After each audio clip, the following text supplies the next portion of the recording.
23.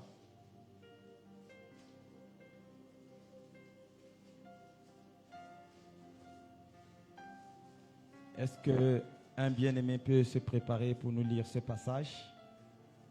Nous rappelons encore, nous sommes dans notre contexte de notre thème général qui est l'héritage. Et tout à l'heure, Maman Patricia nous a parlé de la part du Seigneur. Et ce que je vais parler de la part du Seigneur, c'est la continuité de son message. Amen. Donc nous allons, Papa Ouli va nous lire ce verset. Nous sommes dans 1 Thessaloniciens 5, 23. 1 Thessaloniciens 5, 23. Est-ce qu'on peut se lever pour honorer la parole de Dieu, s'il nous plaît?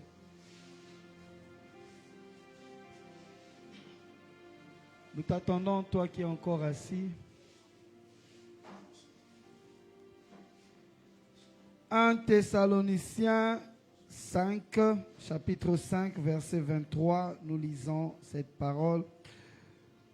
Que le Dieu de paix vous sanctifie lui-même tout entier, et que tout votre être, l'esprit, l'âme et le corps, soient conservés irrépréhensibles lors de l'avènement de notre Seigneur Jésus-Christ. Amen. Amen. Nous bénissons ta parole et nous te rendons toute la gloire parce que tu es la parole vivante. Au nom de Jésus. Amen. Amen. Alors, ce soir, j'aimerais encore vous dire encore bonsoir, encore que Dieu vous bénisse. Que la grâce de notre Seigneur Jésus soit avec vous tous. Amen. Nous sommes dans notre texte, dans notre contexte de l'héritage. Et nos frères et sœurs dans le Seigneur nous ont rappelé, nous ont défini. Et ce qui est bien, c'est que c'est une continuité de la pensée du Seigneur. Et ici, nous sommes dans un contexte où que le Seigneur nous parle de quelque chose de très particulier. Je vais relire. Que le Dieu de paix vous sanctifie lui-même tout entier. Et que votre être, l'esprit, l'âme et le corps soient conservés irrépréhensibles lors de l'avènement de notre Seigneur Jésus. Amen. La Bible dit, si quelqu'un est en Christ, il est une nouvelle créature. Les choses anciennes sont passées, voici, toutes choses sont devenues nouvelles. La nouveauté de vie en Jésus-Christ nous implique à respecter les principes que Dieu lui-même il a établis. Amen. La nouveauté de vie en Jésus-Christ fait de sorte que non, notre vie, notre corps ne nous appartient plus. Cela appartient maintenant au Seigneur. Amen. Ici, le thème que je donne à ce passage, c'est les trois parties tridimensionnelles qui reçoivent l'héritage. Les trois parties tridimensionnelles qui reçoivent l'héritage. Ces trois parties qui reçoivent l'héritage, c'est ce que nous venons de lire tout à l'heure. Il y a l'esprit, il y a l'âme et le corps. C'est ces trois parties-là qui doivent recevoir l'héritage. Mais il y a quelque chose de très important que nous devons comprendre. C'est que Maman Patricia nous a fait rentrer dans le vif et la pensée du message, de mon message. Comment posséder notre héritage? Comment tu dois posséder ton héritage? Parce que tu dois savoir premièrement que non, pour posséder l'héritage, il y a un secret. Et si ce secret, tu ne le connais pas, tu seras ici à servir le Seigneur, à adorer, à glorifier le Seigneur, mais tu n'arriveras pas à rentrer en possession de l'héritage qui t'est dû.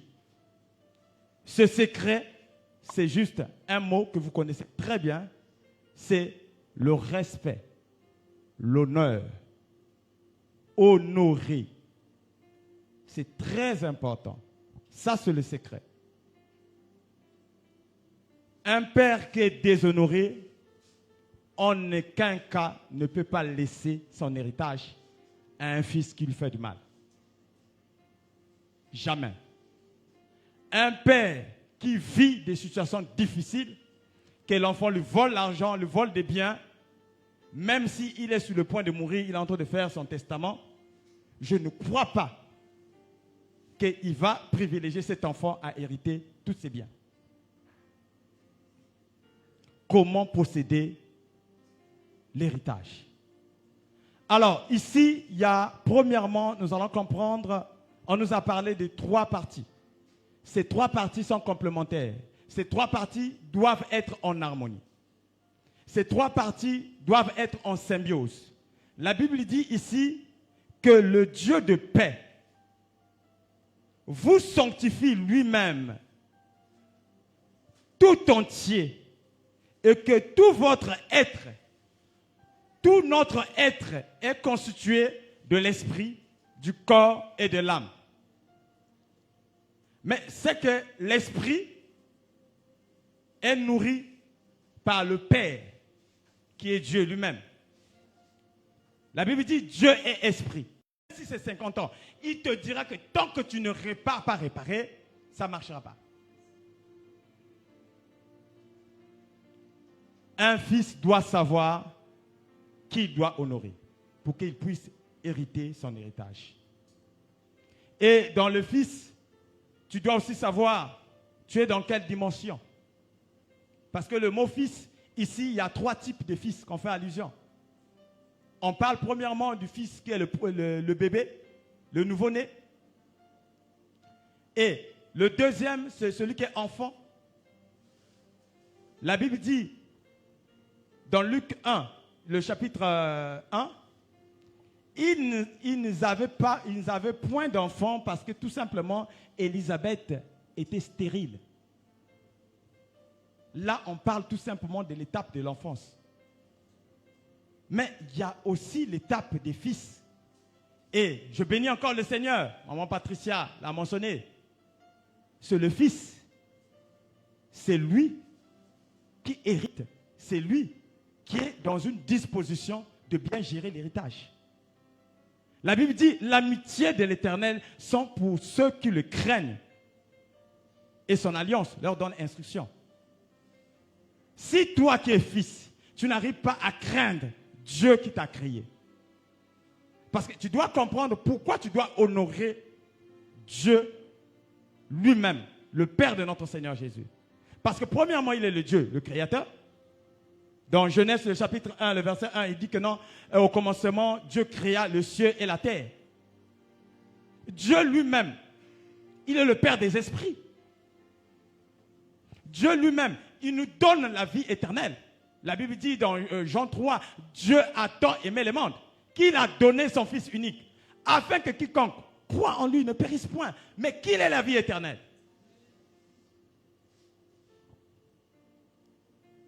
Tu dois savoir comment honorer le Dieu que tu pries. Tu ne peux pas dire que non, moi, je n'ai pas besoin de honorer le Père spirituel, je n'ai pas besoin de honorer mon Père biologique, moi, c'est Dieu. Le Saint-Esprit m'a parlé, donc ce que Dieu me dit, c'est ce que je fais. Et je honore seulement Dieu. Mais Dieu utilise toujours des hommes. Dieu utilise les hommes. Il y a un point qui est très important, c'est qu'il y a une relation qui est là, la relation entre Dieu et le Fils. Cette relation régie par les devoirs et les droits. Tu dois le savoir. Nous devons le savoir. Quels sont les devoirs du Père? Quels sont les devoirs du Fils? Quels sont les droits du Père? Quels sont les droits du Fils? Chacun doit rester à son couloir. Tu les respectes, gloire au Seigneur. Mais tu ne les respectes pas, tu brises le protocole de Dieu. Est-ce que tu peux acclamer le Seigneur?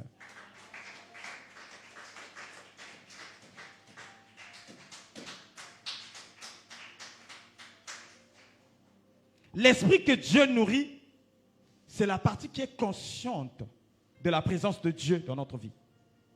C'est cette partie-là qui arrive à reconnaître Dieu m'a parlé. Même si tu fais le têtu, mais tu arrives quand même à reconnaître que Dieu t'a parlé. Et c'est cette partie-là que Dieu avait soufflé en toi. Le devoir de notre Seigneur, de Dieu, c'est nous aimer. Et il l'a fait. Il a fait son devoir. Il nous a donné son Fils Jésus. Mais notre retour à nous, nous devons obéir sans condition. Amen. Le deuxième point, c'est l'âme qui est nourrie par le Père spirituel. Le Père spirituel, c'est celui qui nous prend dans une situation où nous sommes perdus. On ne retrouve plus de repères et nous apprend comment marcher. Il nous exhorte. Il nous apprend le bon chemin. Le Père spirituel, c'est lui qui transfère l'onction du service. Ce n'est pas le Fils. Tu ne peux pas te réveiller pour dire que non, le Saint-Esprit m'a parlé, je veux commencer à servir. Non. Ce devoir-là, c'est le devoir du Père spirituel. C'est sa tâche à lui. C'est lui qui sait à quel moment il doit te transférer plutôt cette onction. C'est lui. On ne le force pas, on ne l'impose pas. Le matin, papa était en train d'expliquer ça. Ce n'est pas le Fils qui doit dire au Père ce que le Père doit faire pour lui. Jamais. Il est arrivé un jour, j'étais avec papa en plein service quelque part dans un ministère d'un de ses amis. Une parenthèse pour vous dire que c'est très important parce que le Père spirituel joue un rôle très, très important. Et il a des comptes à rendre. Il était en train de prier pour les ouvriers de cet homme de Dieu-là. Le Seigneur était là. Tout le monde sentait l'onction. Et ce père spirituel-là, ce pasteur-là plutôt, avait un fils qui l'aimait. Mais il constate que non, papa a imposé les mains sur toutes ses filles et ses fils, mais celui que lui, il chérirait plutôt beaucoup plus que les autres, n'imposait pas les mains. Donc il est allé le faire signe. Papa a fait ce comme s'il a ignoré. Il s'est dit que peut-être il n'a pas bien entendu. Ou il n'a pas bien suivi. Il l'a forcé. Papa l'a montré que non, je suis désolé, tu es conduit par le Saint-Esprit. Après, à la fin, mais pourquoi tu n'as pas imposé les mains?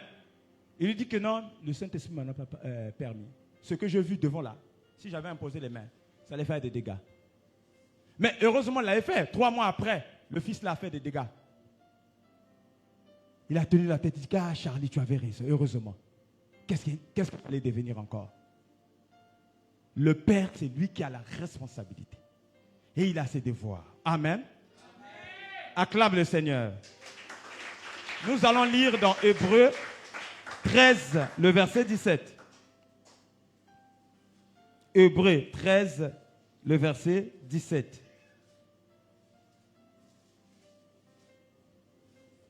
Hébreux 13, le verset 17. Un autre bien-aimé va nous prendre le passage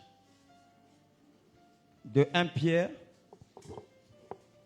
5, le verset 5. Hébreux 13, le verset 17. Hébreux 13, verset 17, nous lisons. Amen. Obéissez à vos conducteurs et ayez pour eux de la déférence, car ils veillent sur vos âmes, comme devant t'en rendre compte, qu'il en soit ainsi, afin qu'ils le fassent avec joie et non en gémissant. Amen. Obéissez à vos conducteurs et ayez pour eux de la déférence, car ils veillent sur vos âmes comme devant en rendre compte. Ici, il ne s'agit pas de négocier. Le modèle que nous avons, premièrement, que nous suivons, c'est le modèle de notre Seigneur Jésus. Un fils parfait. Un fils qui a suivi le modèle du Père parfait. Il a obéi inconditionnellement. Et le Père spirituel est un modèle que nous devons suivre. Le devoir du Fils, c'est tout simplement suivre ce que le Père dit, sans contester. Ici, on dit obéissez, c'est un ordre. Il n'y a pas à négocier là-dessus. Même si ça ne t'arrange pas. Au fait, même ici, là, pour que le mot obéissance puisse avoir place dans ta vie, ça ne doit pas t'arranger. C'est-à-dire que non, s'il s'agit tout simplement que tu puisses choisir toutes les tâches, ce que toi tu veux qu'on puisse te donner, chaque moment tu le feras toujours. Obéissez à vos conducteurs. Et ayez pour eux de la déférence, car ils veillent sur vos âmes comme devant en rendre compte. Amen. C'est-à-dire que le Père spirituel, il rend compte à Dieu. Est-ce que vous savez que non, quand le Seigneur a commencé à parler à Moïse, à un moment donné, le peuple d'Israël commençait à rouspéter, a dit que non, pourquoi c'est à lui seulement qu'il parle? Pourquoi c'est à lui seulement? Mais pourquoi pas à nous? À un moment donné, bon, ok, mais quand ils ont fait l'expérience de la voix du Seigneur, ils n'ont pas pu supporter. Ils n'ont pas pu. Ah non, Moïse, tu n'as qu'à. Faites très attention. Faites très attention. La question, c'est de savoir, quand le Seigneur te réprimande, quand le Seigneur te tire des oreilles, il utilise un langage d'euphémisme pour adoucir, pour que tu comprennes que non, il est en train de te faire des reproches. Mais tu ne peux pas t'imaginer quand le Seigneur fait un reproche à son serviteur par rapport où il lui demande des comptes. Tu ne peux pas t'imaginer. Je ne sais pas si tu peux supporter ça. Il y a un jour que le Seigneur a eu à me blâmer sur mes tâches.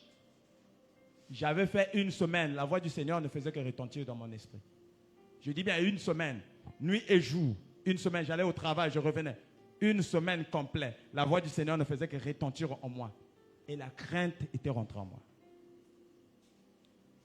Donc, quand vous voyez le Père spirituel, c'est gosier. Il rend des comptes. Il rendra des comptes. Continue, papa. 1 Pierre 5, 5, nous lisons.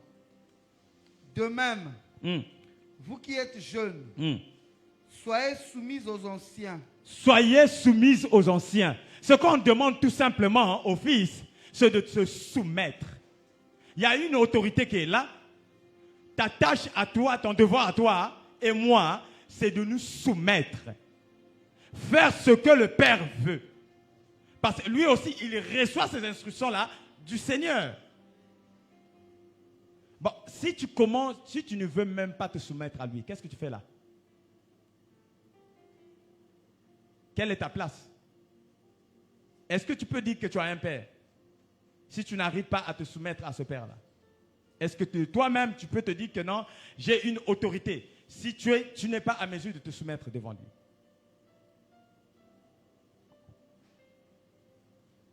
La relation entre père et fils. Cette relation-là est régie par des devoirs et des droits.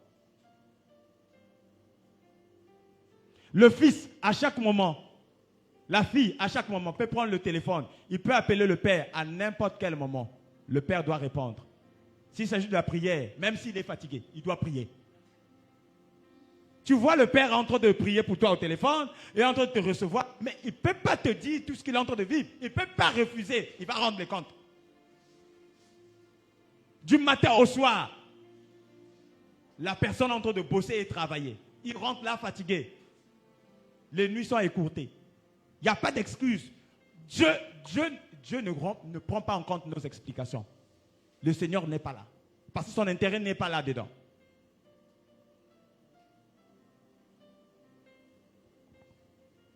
Acclame le Seigneur.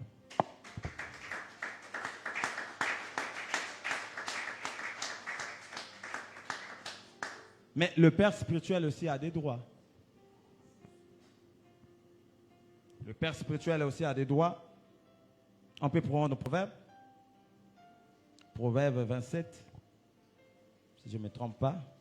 Le verset 26. Maman Patricia peut nous lire ça. Proverbe 27. Commence à partir du verset 26.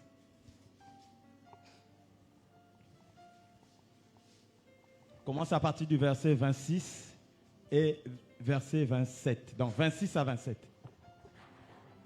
C'est son droit. Et s'il le réclame devant le Seigneur, il a raison. Tu peux rouspéter, tu peux bouder. c'est bien beau. Tu peux partir. C'est toi qui seras en difficulté. Mais lui, devant le Seigneur, il ne pêche pas.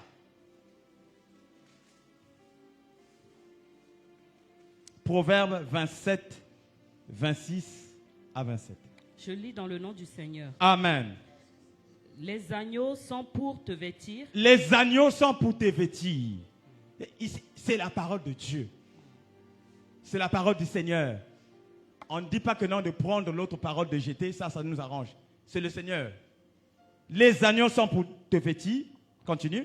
Et les boucs pour payer le champ. Et les boucs pour payer les champs. C'est-à-dire que non, là c'est le berger. On parle du berger. Le berger c'est le pasteur. Amen. Amen. Continue ma soeur. Le lait des chèvres suffit à ta nourriture, à celle de ta maison et à l'entretien de tes servantes. Amen. Amen. Amen. Est-ce que tu peux acclamer pour la parole de Dieu? Tu veux la mettre en pratique, oh, c'est ton problème. Gloire au Seigneur, c'est ta bénédiction. Tu ne veux pas la mettre en pratique, mais sache-le bien, il y a des conséquences là-dessus. Attends, tu gagnes 1 million et quelques, 2 millions. Tu as des marchés qui gagnent beaucoup plus que ça. Si ton père spirituel t'appelle, te dit que non, j'ai besoin de 20 000, tu rouspètes, tu dis que non, je n'ai rien. Mais tu es bien conscient que tu as quelque chose. Après son appel, quelqu'un de la famille t'appelle.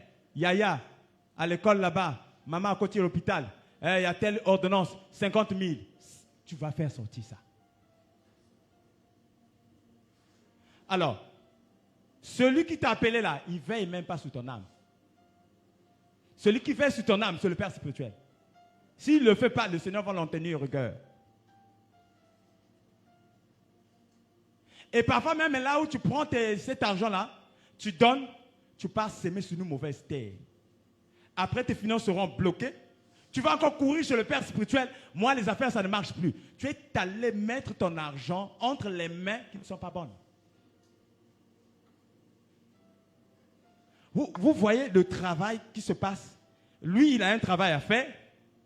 Le fils aussi doit faire un retour.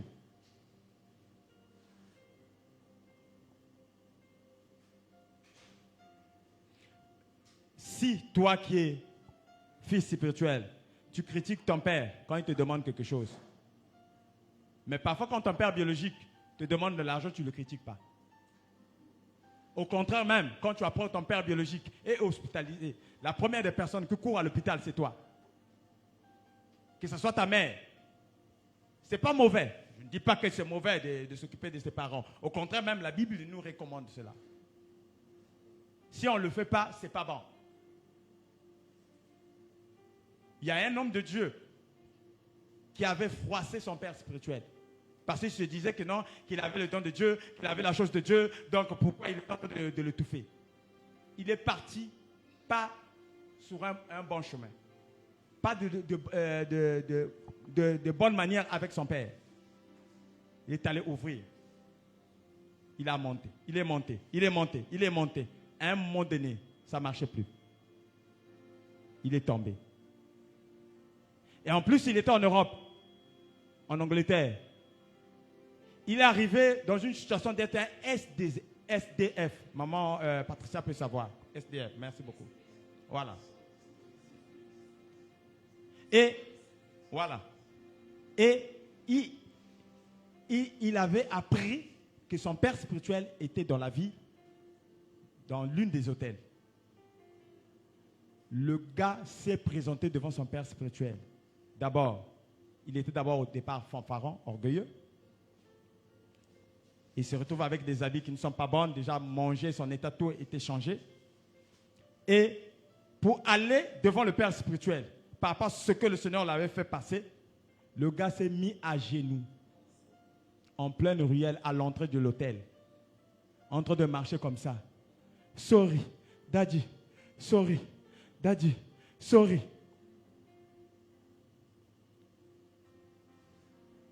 Voyez comment le Seigneur peut te briser en un clin d'œil et en public.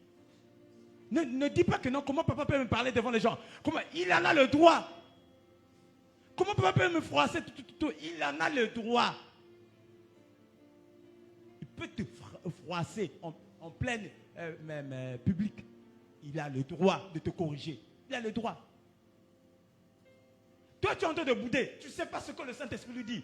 Il va obéir à qui? À toi ou au Saint-Esprit? Si le Saint-Esprit lui dit que non, fais ceci.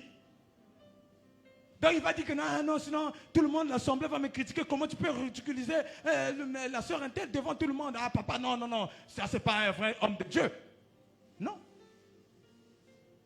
Mon propre jeune frère, il y a des gens ici connaissent la sœur Déo, son petit frère. On était ensemble toujours avec papa. Et c'était le jour où je parlais là. Le Saint-Esprit dit à papa que non, appelle un tel. Odin, viens, il vient. Il lui donne la Bible. Chaque verset, lis. Chaque verset, lis. Il y avait une action qui est en train de se passer. Après, à un moment donné, c'est-à-dire tous ceux qui étaient là avaient trouvé que non, papa avait ridiculisé le frère. Effectivement, c'était ça. Ce n'était pas papa, c'était le Seigneur. Au même moment que l'action se passait, au même moment, le Seigneur parle à une sœur de la foule pour lui dire que non, va dire à Noé d'appeler son frère. Dis-lui que c'est moi l'Éternel qui dit à Charlie de faire ce qu'il vient de faire. J'ai appelé mon frère. Écoute ce que le Seigneur a eu à dire. Dès qu'il a entendu ça, il n'a plus posé un mauvais jugement envers son père spirituel. Le père spirituel, c'est lui qui pleure dans sa chambre pour toi et moi, sans que tu saches. Le père spirituel, c'est lui qui endosse toutes les insultes pour toi et moi. Attention, attention.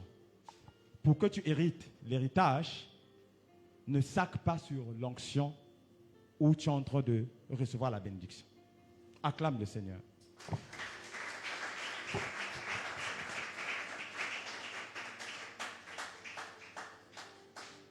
La troisième partie, c'est le corps. C'est nourri par ton père spirituel. Ton père plutôt terrestre. Le Seigneur a fait grâce que tu puisses avoir un père. Mais la Bible dit, honore ton père et ta mère. C'est le premier commandement. Avec promesse. Afin que tu sois heureux et que tu puisses vivre longtemps ici sur la terre. Donc, le devoir du fils, c'est d'obéir à son père. Obéir et honorer le père. Qu'il soit sorcier, qu'il ne soit pas sorcier, qu'il soit sorcière, qu'il ne soit pas sorcière, le Seigneur ne t'interdit pas de le fuir. Même s'il t'a fait des choses, c'est-à-dire que non, où tout le monde peut dire que non, papa n'a pas d'occupé. Rien ne t'interdit de lui faire du bien. La parole de Dieu ne te dit pas de lui faire du mal. La Bible dit, enfants, obéissez à vos parents, car cela est juste. L'obéissance. Mais le devoir de ton père, du père terrestre, il y a des papas qui sont ici, il y a des mamans qui sont ici. Le devoir que nous avons, c'est d'instruire nos enfants. En les corrigeant. C'est d'instruire nos enfants. Si toi tu es papa et que tu n'arrives pas à corriger ton enfant, tu pèches. Parce que tu es en train de dorloter tes enfants. Élie, le Seigneur, l'avait reproché parce que tout simplement, il dorlotait ses enfants. Il leur parlait, mais pas de la façon de leur apprendre qui était Dieu. Et qu'ils devaient respecter la sainteté de Dieu. Ils devaient respecter la présence de Dieu. Ça, c'est quel père qui va léguer son héritage à un enfant qui le tourmente à chaque moment? L'enfant pousse le père à aller payer des dettes. Et vous croyez que non, à la fin, il va laisser l'héritage à cet enfant-là? Je ne crois pas. Amen. Tu dois te lever contre tout cet esprit-là qui rouspète toujours quand il s'agit de honorer la paternité des pères. Tu dois te lever contre cet esprit-là. Quand on parle de construction, quand on parle de dîmes, quand on parle d'offrande, la première des personnes qui rouspète pour aller former un clan pour respecter à ce sujet-là, c'est toi. Mais quand il s'agit d'héritage, tu ne refuses pas de venir prendre le cadeau que le Père te donne. Mais en cachette, tu es la première personne qui critique.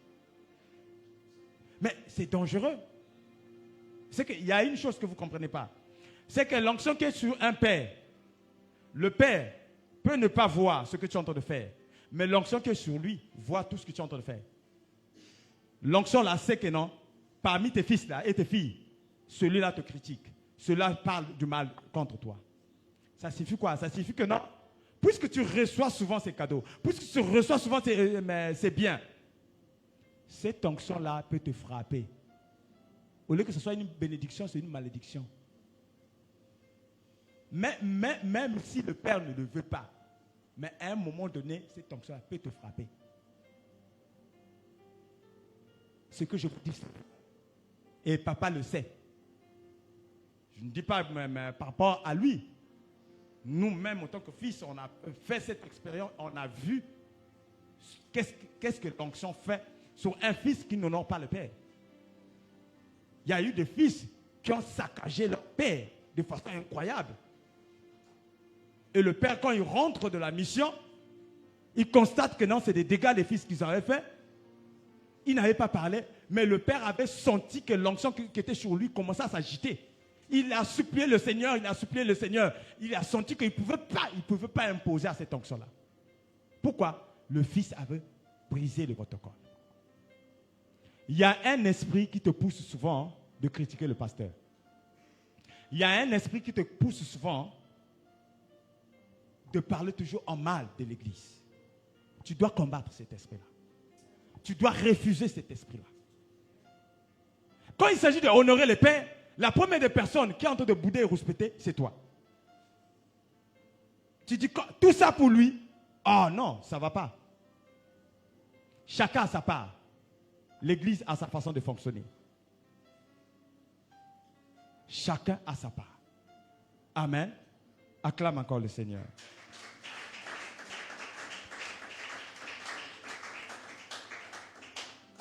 J'aimerais que tu puisses comprendre que pour hériter cet héritage-là, plutôt, l'héritage de notre Père, nous devons honorer Dieu qui nous a créés. Et nous devons aussi mettre en pratique la parole qui nous a été donnée pour que nous soyons transformés. Que nous puissions aussi faire notre part en honorant nos pères biologiques.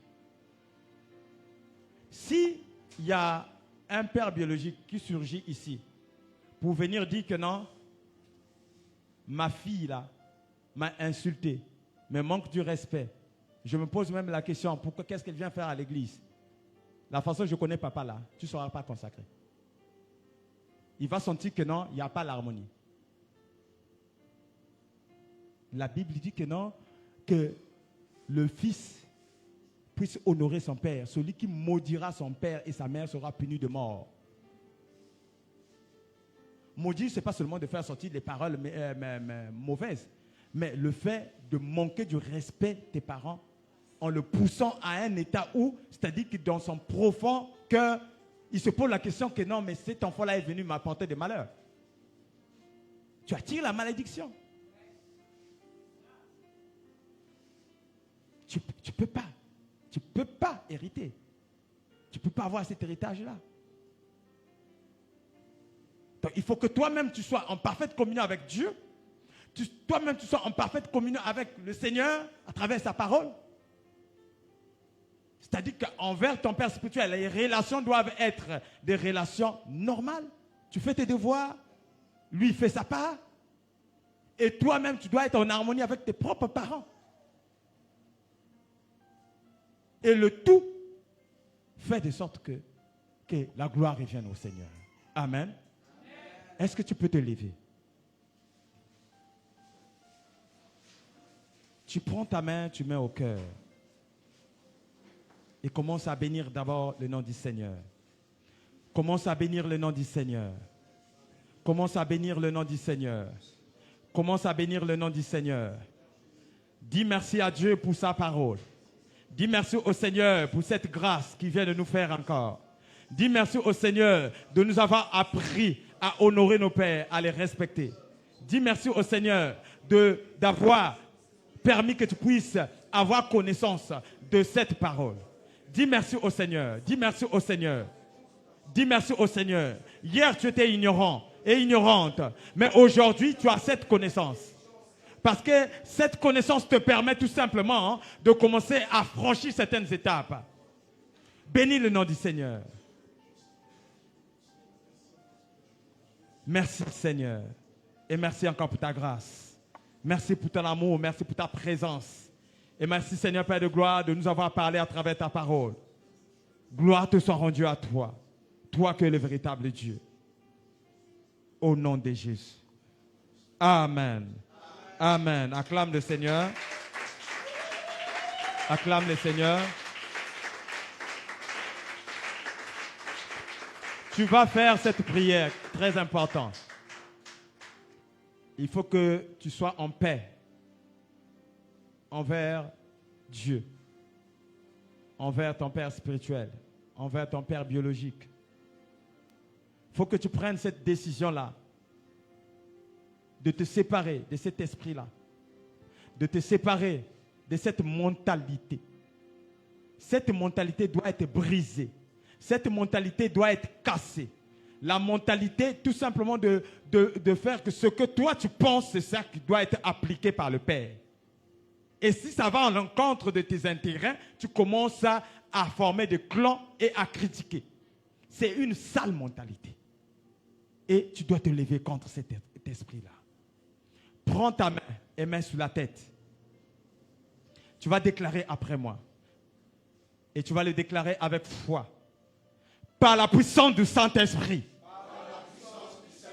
Et au nom puissant de Jésus-Christ. Moi, tu cites ton nom complet. C'est-à-dire, là, c'est-à-dire toi-même, tu sais. Qu'est-ce que tu as l'habitude de faire? Toi-même, tu sais. Quel est cet esprit-là qui t'anime toujours? Quand il s'agit de l'honneur des pères, quand il s'agit de honorer les pères, toi, tu t'ériges toujours en opposition. Soit de langage, soit des attitudes, soit des comportements, soit tu fuis même. Tu es conscient de ça. Donc, je veux vraiment que tu prennes cette décision-là. Amen. Amen. Hein? Par la puissance du Saint-Esprit. Et au nom puissant de Jésus-Christ. Moi, je refuse toute mentalité qui combat l'honneur des pères. Toute mentalité qui ne respecte pas le respect des pères. Qui ne respecte pas la paternité. Je me pose à cette mentalité. Je me pose à cet esprit. Et j'ordonne à tout esprit qui combat l'honneur des pères, l'honneur de mon père, je le chasse maintenant. Au nom de Jésus, je viens briser ma mentalité, mon raisonnement qui ne respecte pas les principes et les lois établies par le Seigneur dans sa parole. Il est écrit dans sa parole: honore ton père et ta mère, afin que tu vives très longtemps sur la terre. Sur la base de ta parole, Seigneur, apprends-moi à honorer mon père. Apprends-moi à respecter mon père. Apprends-moi à être soumis à mon père. Même si cela ne m'arrange pas. Même si cela ne m'arrange pas. Apprends-moi, Seigneur, à l'honorer et à le respecter. Au nom de Jésus. Saint-Esprit de Dieu, remplis-moi de l'esprit de respect et d'honneur pour mon Père qui veille sur mon âme et qui en rend compte à Dieu le Père et à notre Seigneur Jésus-Christ. Au nom de Jésus. Amen. Amen. Acclame le Seigneur. Que Dieu te bénisse encore. Amen. Est-ce que tu peux continuer à acclamer le Seigneur?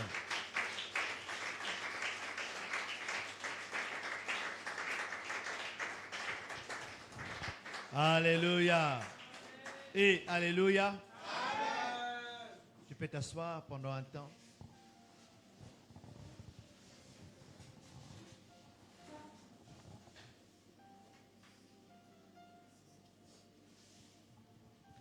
Nous voulons bénir ton nom, Seigneur, pour ces cadeaux de grâce.